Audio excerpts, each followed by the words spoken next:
Welcome and thank you to another the Jersey Swap podcast. This podcast is my fun and your entertainment. I'm happy to be here. I'm happy to be introducing a guy that I know very well, somebody very close to me.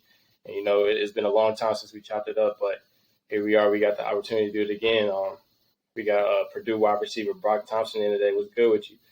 What's up, dog? It's been a minute, man. I'm glad I get to see your face again. I appreciate you having me on the podcast, bro. It's an honor. Yeah, bro, it's something new I'm trying to do, man. You probably wouldn't have even guessed that I was doing something like this before we even left where we was at before. Nah, definitely not. But I'm glad you're doing it though, because you really do got that personality, to be somebody that could host a podcast. Facts, man. I appreciate you. But let's just jump right into it, bro. Your summer been all right? You been straight? Yeah, bro, I'm good. Just rehabbing, getting back into the swing of things, getting ready for our first game coming up on Thursday against Penn State. Yeah, bro. Yeah, that's really exciting, man. Like a lot of people, they're not in like the same position you've been in or you have been in. Like a lot of people don't really know how you like came up when like you first started. Because I mean, obviously you went to high school out there in Indiana. You went to Ben Davis. You won state championships there, but people don't know that you went to Fork Union and you played at Fork Union. That's how we obviously met. So what would you have to say for Fork Union, like what it taught you basically?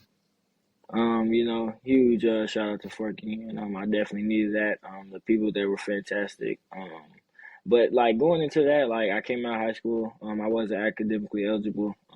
It was kind of rough, but it was because of my SAT scores, man.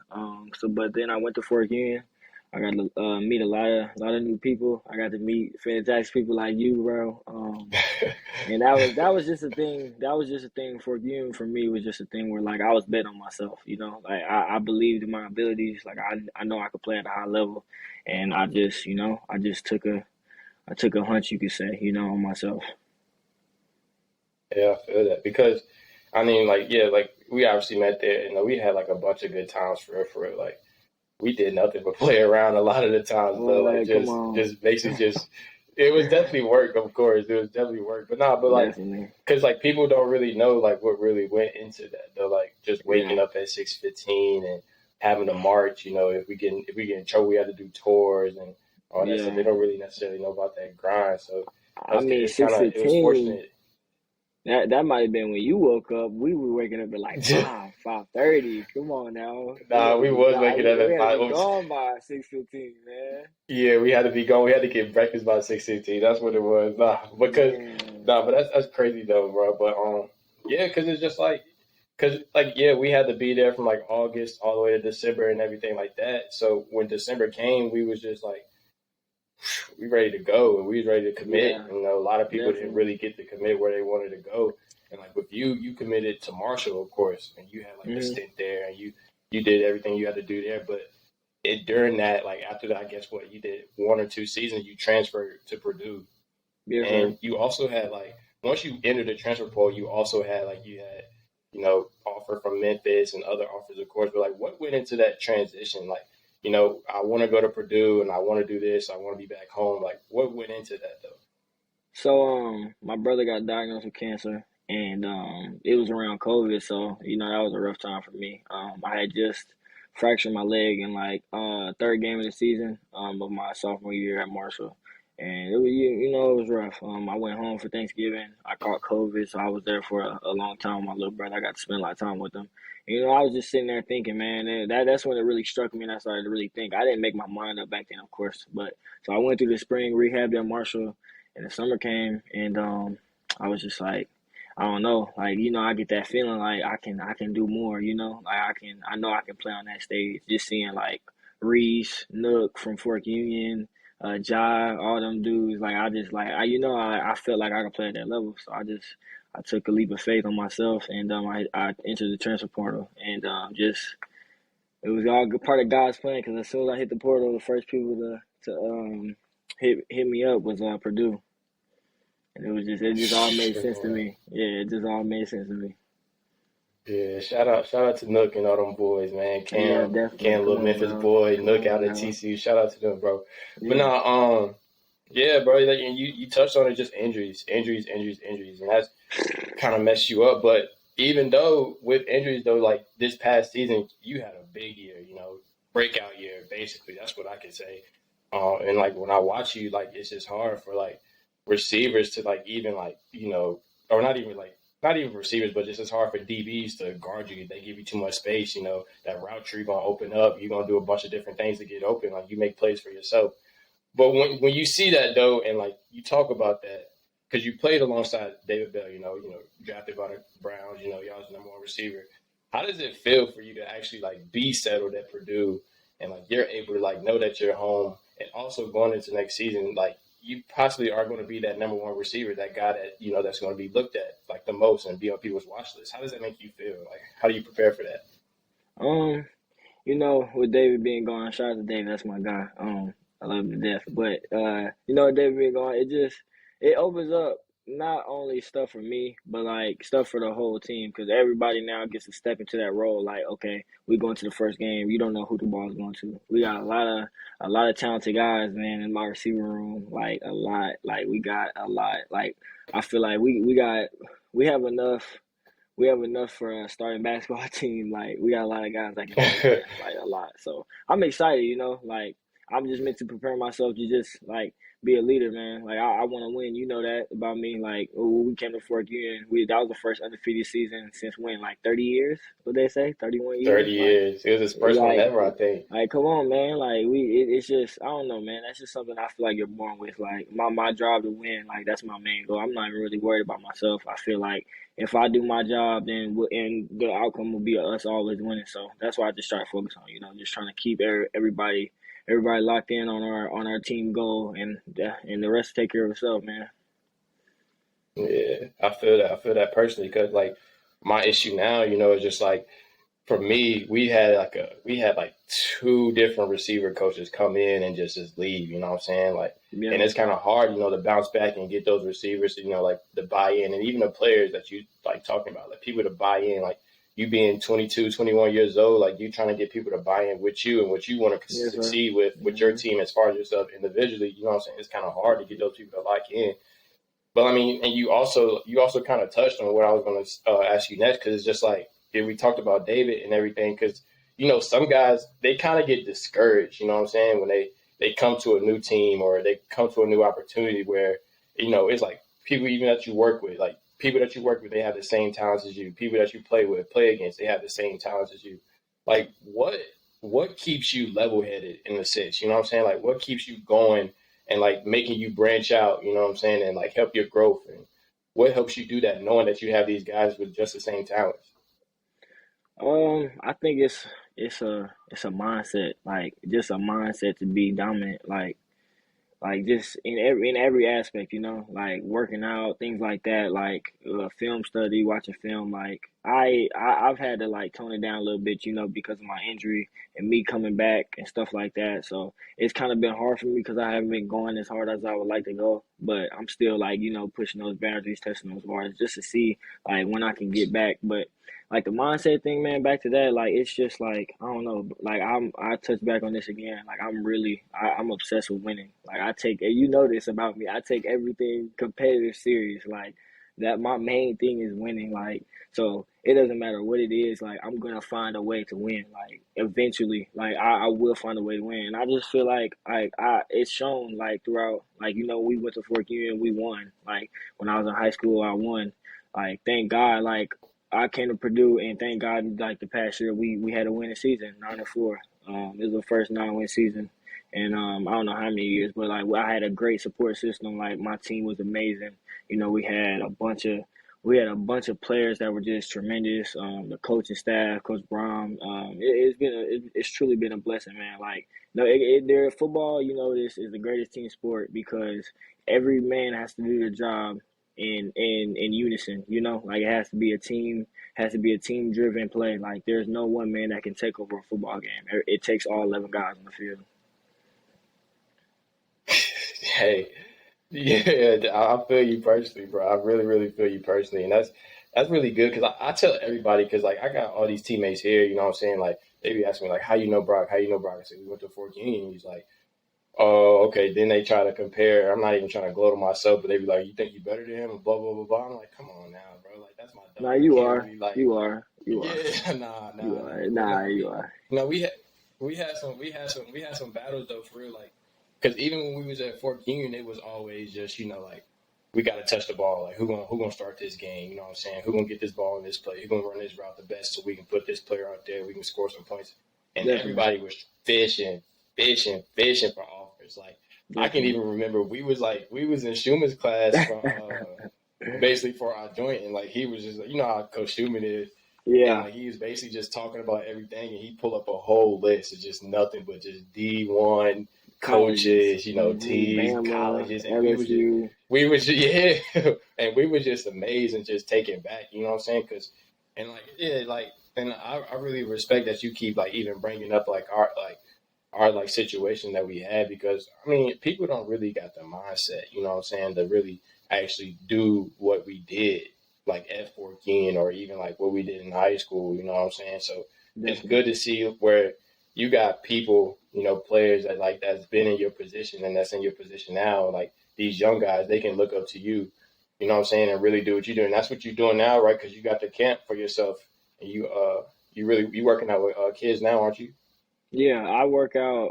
It's not even a camp, but more so like a workout. I go back and train kids from my high school, train kids from like the whole Indianapolis city, the area. Like I have kids that always come down and train with me. I love doing it. I love giving back to the community, West Side. That's in my heart forever. That's what made me me. I'm a product of my environment. So every time I come back home, I try to just give knowledge back every time. Just because I know when I was that kid, and you had Chris Evans coming back from Michigan. You had Marquise Gray come back from the NFL, like just talking to me, like just being in my ear, like it made me want to like always come back, give back, try to just just pass the torch, man. That's all it is. Facts, bro. But yeah, man. Let's just jump into Purdue a little bit. You know, right? So like we said, like you had your breakout year, you had your breakout season. You know what I'm saying? Nah, it wasn't You no did breakout season. everything. Nah, you definitely did what you had to do for sure to even get your name out there. But like when we talk about like us, as like a receiver, we obviously going to like rank ourselves as number one. Like we obviously going to say certain things, that make us feel good about ourselves when we go out there. And I asked or I say that because it's just like when we talk about guys that you play with, because you got a selective list of just a bunch of just top receivers that you've been around even in the past, you know what I'm saying? Like you being at like a big school, big state, playing football there, you had guys that you played with in the past that probably went other directions, but they still balling or whatever. When you rank, if you had a ranking for yourself, where would you rank yourself as far as just like, guys that you play with in the past and even guys that you play with now and like guys that you see in the league and all that other stuff that you play with? Like, where would you rank yourself? So I'm gonna go. I'm gonna go Chris Evans first. He plays for the Bengals, running back. He's from my high school. He just, Yeah. man, like when you talk about just overwhelming, like just I remember we were playing Pike High School. I was a sophomore, and it was 4th and 20. Listen to this, it was 4th and 20, and we threw a wheel route to him on the sideline. He caught it with one hand, like just like you just said. I'm a Different type freshman. dog. I'm a freshman. I'm still saying like wow, like he's the greatest. Like that's in my mind. Um, Number two would have to be Reese Taylor. Played quarterback. He plays with me now at Purdue. He just transferred from IU. Plays DB now in college. But just playing with him, man, like just you want to talk about just a raw playmaker. I still think, and I've told this to him already. I still think he is a quarterback, but he doesn't like that I tell him that because he plays DB now. So like we get into it all the time about that. Um, Third. I'll give it to David Bell, of course. He would be first, but I gotta put my guys from out west up there. He fell first. He Of from out course, east, of so course. but David Bell for sure. Definitely the best receiver I've ever seen in person. Just smooth, catches everything, like just unstoppable. Like high school, we played him. He had 3 touchdowns in the first half in the sectional championship. Like just couldn't stop, bro. And we prepared all week. Like we know that he's gonna get the ball. It didn't matter. Like even He this from out past there year, too. yeah, he's from Indianapolis. He's from Indianapolis, the far east side. Yeah, he went to I Warrenton did in not Virginia. know that. I did not know Yeah, that. yeah, That's we all tough. from the city. Yeah. Um, All right, so fourth. I'll just do a top five. Fourth, I'm going me. I'm going me. Fourth, I'm going me. I put I myself feel right that. I there. feel that. And then fifth, I'll go. Who I'm trying to think because it's some crazy dudes I've seen. Of course. Fifth, fifth, I'll say because ever seen like play live. Fifth, I'll say. hmm, I'm not gonna lie. I'll go with I'll go with Rush East, well, high school. But like overall, it's like I don't know. It's hard, because like I saw him. He played us in high school, and he was like just ridiculous, like scoring every Yeah. time, like hard, couldn't tackle him. Like he single handedly beat us my junior year in the semi-state. But like, yeah, that's a rough top. I can't really sit and think right now, like and dissect everything, break everything down. That's just off the top of my head. But yeah, that'd be like a top five for me. Yeah. And that's really tough. I couldn't even tell you for a long list. I mean, a bunch of guys from like Fort Gann, bro. You know who a sneaky tough DB was when we was out there? Who? Nev? Nevin Oh, Lambert. You remember oh, Nev, don't Nev. you? Yeah, I remember Nev. Come on Nev. now. Yeah, Nev Nev was tough. was Nev was tough. sneaky Nev was tough. cold, and Nev was. he had I tough footwork. He had I everything, bro. I ain't gonna lie though. The best player on that team was Nook. I ain't gonna lie, bro. Nook was Yeah, too much, bro. Nook was Nook was different. too. We saw Nook do some crazy stuff out there. Like Bro, even like a bunch of house calls on kick return, like like stuff he shouldn't have not scored a touchdown on. bro, I remember you you remember know, the game we played Palmetto Prep and he hit the dude and then picked up the fumble and cribbed it. Like he was just and cribbed it. Yeah, he was doing backflips and yeah. our uniform boots, like bro, just ridiculous, just ridiculous. Like look, but nigga, if you That's watching that. this, bro, you got it, dog. I promise you got it. Promise. That's that Texas lifestyle out there for him, bro. But no, yeah. So like, it's just like let's talk about Purdue. So and like we said, you had that breakout season, of course, for this season. But you were the first Purdue receiver, in school history, obviously, to have 200 plus receiving yards and 2 touchdowns in a bowl game. And if I'm not mistaken, you played that whole game with a broken ankle too, didn't you? So it's just No, it like, was I had two fractured tibias and a torn meniscus. so basically around so you still hurt for real, for real. You know what I'm Yeah, saying? yeah. I But was definitely. how did you feel that game? Like how did you prepare for that, knowing that you was like dealing with those injuries and everything? Like what got you going that game? So actually, a lot of people don't even know this. I actually was not gonna play that game. Going into that week, I saw the doctor and he actually advised me not to play. I went to the IU hospital down in Indianapolis, the city, and he was like, I wouldn't recommend you playing in this bowl game. And I sat there and I was like, "What are the chances?" And he said, "You remember Kevin Ware from Louisville when he snapped his leg and the bone came out showing?" He Yeah, said that he said this that playing was like dude. that. He was like that's would have kind of like it's similar would have happened to me if something was to go terribly wrong. And so he said you shouldn't play. So I called my dad. I was like, "Pop, I don't think I'm playing in the bowl game." And because I knew I was coming back for another season, and he was like, he was going to agree with whatever decision I made. So so we get down there, I start to feel a little better, and I talked to his name is Jackson Anthrop. He was a senior. He was at Purdue for 5 years. That was his last year. And I was talking to him, and it just it just grew on me as we were down there more and more. Like I couldn't leave it out there like that. Like those seniors worked too hard, and we were on the verge of history with winning 9 games. And it's just a pride thing for me, man. Purdue is in Indiana. I'm from Indiana, and there's a lot of people on our team that deserve to go out with a win before we left. And I'm a team guy. Like I'll sacrifice my body for the team, and that's what I did, man. I went out there and just let God take the wheel. I don't even know how I made it through, bro. I'm not gonna lie to you. I practiced. We got down there a week before the game, and I practiced one time. Well, I practiced like once or twice. Yeah, I practiced like once or twice. Yeah, bro. It and you was still went out there knowing it just that you had all that. Just God, bro. So all I can say. I don't even like. It was just God, bro. It was already written by Him, and I just thank God. I was able to make it through that game with no like catastrophic injury.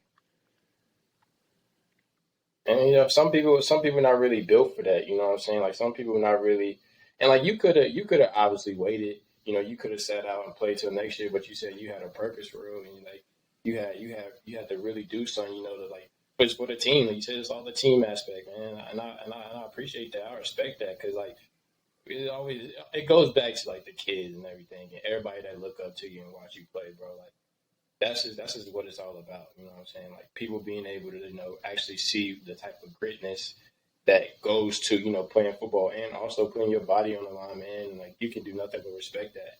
And like cause we see because you talk about like everything that you've been through, like yeah, but people don't know that like your dad was in the MLB. Like you got a brother in overseas playing basketball. You got a little brother. You already touched on him having cancer and everything. So like what what is that feeling like? Like to come from such a prestigious family, and like also like gotta having like that mentality where it's just like yeah, like there's other ways I can handle things. There's other things I can do, but like you was always destined to be great at the same time. So like how did like what kind of goes through your head like when you know that you got a purpose to like actually like perform well and do what you can do? You know, I have a very competitive family. My dad played 18 years professional baseball. My brother's played at Ohio State. He's 7 foot. He plays basketball. He played for the Golden State Warriors for a little minute, and now he plays overseas, like you touched on. But we're very competitive. Like we're an athletic family. My little brother's coming up. He's playing. He's gonna play receiver. He just got cleared. Thank God. And yeah, we're a competitive family. So what that does is it keeps my mind like high, like my expectations of myself. Like so, I always know like my brother and my dad made it to the pros, so like that's already like something like I'm working towards like as we speak. So like that's just a short term goal I have is just to like go undefeated this year, make it to the NFL, and just keep pushing. Like my ultimate goal is to like be one of the greatest receivers of all time. Like I don't want to just be in the NFL. Like I want to be like when people like recall football, I want my name to be brought up. Like that's the point where I want to get to, and I believe in myself like that I can push myself there. And you like you kind of beating the odds for yourself. Like you almost there. Like you getting there. You got the preparation. You got the consistency. You got the hard. You got like the efficiency. Like you got all the like talents to do all this hard work and everything. You're almost over the hump. Like you battling. Like your brother beat cancer. You doing all these things for your brother. You almost there. So how does that make you feel knowing that you're going into this next season and like really the only thing you really have to focus on is basically just how you play football and like possibly if you want to talk about throwing grades in there you can say that but like tell me how it is to know that like only thing you really have to focus on this year is doing what you got to do to perform well and getting to where you want to be. Um, it just like seeing David playing with last year, George, Xander, a lot of those guys get drafted, and just like seeing how close I am. I worked my whole life for this, and I can't sell myself short. I got to get there. Like I'm seeing all my peers around me, like people I grew up with, all in the league. Chris Evans was just in the Super Bowl last year with the Bengals. Like he actually played in the game. Like it motivates me, man. Like it just shows me that it's obtainable. Like my dreams and goals are obtainable, and I just like I told you, bro. I believe in myself. I'm betting on myself every time, no matter what it is. Anything with a ball, I like me. Anything with a ball, I like me. And that's love, bro. Well, I appreciate you. Like I've already told you, I love you to death, man. This obviously means a lot to me. You know what I'm saying? Just for even you getting on here. I know we had some technical difficulties. I know we Nah, had it's some all hard times, but good. I promise you, the work and the video will look better than what we looking at right now. So, Nah, it's all, hey, hey, bro. It's all love, bro. For real. once Like again, bro, I appreciate you, of course, like bringing me of on here, course. and it's all love, bro. Always. I'm gonna get you off to a game this year too. Oh yeah, of course. I mean, we probably won't be able to do that because I got a football season I too. was about to say yeah, They but forget about we those get a bye guys. week Yeah, though. We get a bye week though. We get a bye week. yeah. I'll get you out here. we gonna touch up with it. But I appreciate you once again, my bro. Yes, sir. All love, bro.